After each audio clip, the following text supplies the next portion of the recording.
Mesdames et Messieurs les membres du gouvernement, nous nous sommes réunis aujourd'hui à un moment décisif de notre action collective. Et après 15 mois d'exercice, il est temps d'engager une nouvelle étape, une étape marquée par une exécution plus rapide, une meilleure coordination et un suivi rigoureux de nos priorités nationales.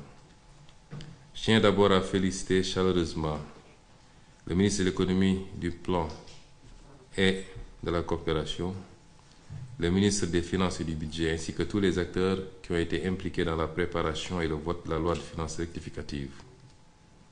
Leur travail exemplaire nous permet d'avancer avec des ressources désormais disponibles. Je salue également le remarquable travail de notre diplomatie et du président de la République qui ont renforcé nos engagements internationaux. Cette réunion est donc l'occasion d'affirmer un changement de rythme et de méthode. Nous devons fixer ensemble un cap clair, celui de l'efficacité collective.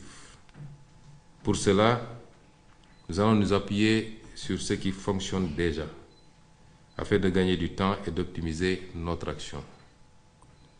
Je voudrais féliciter également M. le ministre d'État chargé du suivi de l'agenda, M. le directeur général du BOX et les consultants qui nous accompagnent pour la qualité du travail qui a été abattu jusqu'à présent et qui a été une fois encore plébiscité lors de cette réunion.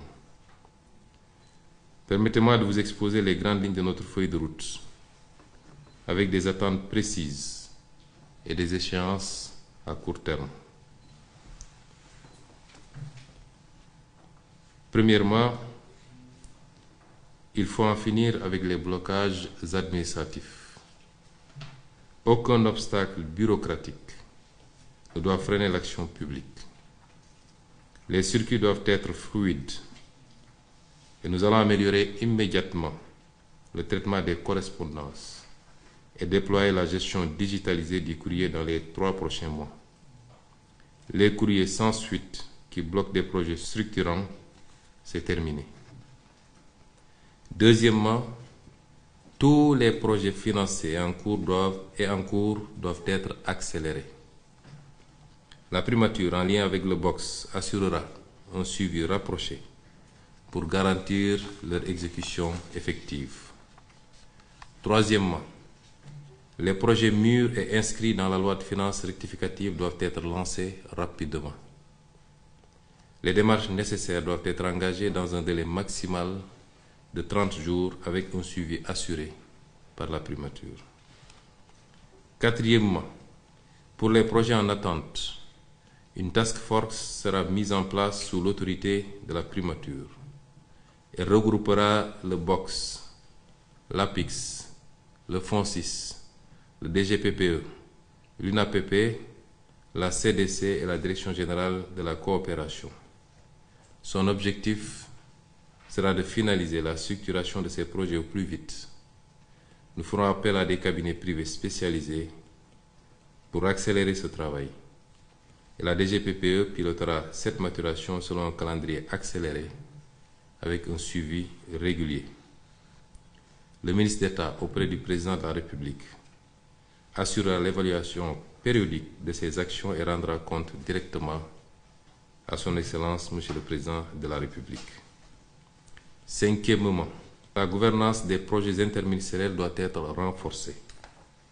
Les projets multisectoriels comme celui du numérique nécessitent une gouvernance claire et partagée. En attendant un modèle stable, la primature abritera les projets impliquant plusieurs acteurs. Sixièmement, chaque ministère devra assurer un suivi rigoureux des engagements internationaux et présidentiels. Des rapports trimestriels sur l'état d'avancement de ces engagements vous seront exigés. Septièmement, chaque ministère devra actualiser sa feuille de route avant la fin du mois de juillet. Ces feuilles de route devront être en cohérence avec les chantiers nationaux en cours.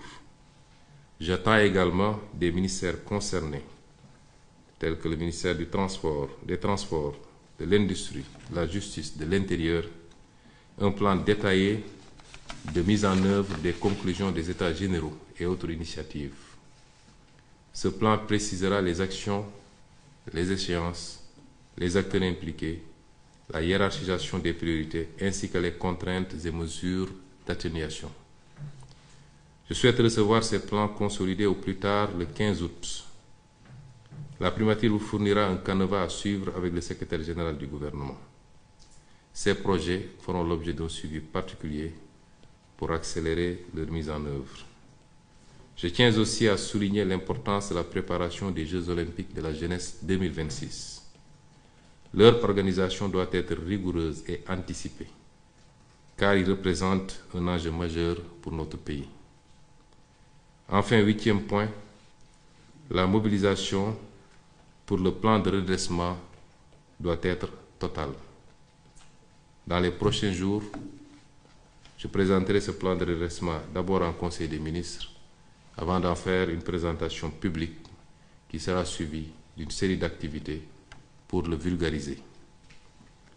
Les réformes prioritaires, telles que la simplification administrative, l'emploi, l'attractivité des investissements, doivent être mises en œuvre sans délai. Un premier bilan sera attendu en fin septembre. Un programme de communication soutenu sera déployé en août et septembre pour informer pleinement nos populations et toutes les parties prenantes. Pour conclure, je vais être clair. Nous entrons dans une phase où chaque blocage aura un responsable identifié. Chaque projet un échéancier précis et chaque ministre une feuille de route claire, suivie et évaluée. La parole de l'État engage. Il faut la traduire en actes avec méthode, exigence et efficacité. Je compte sur vous tous pour relever ces défis collectifs.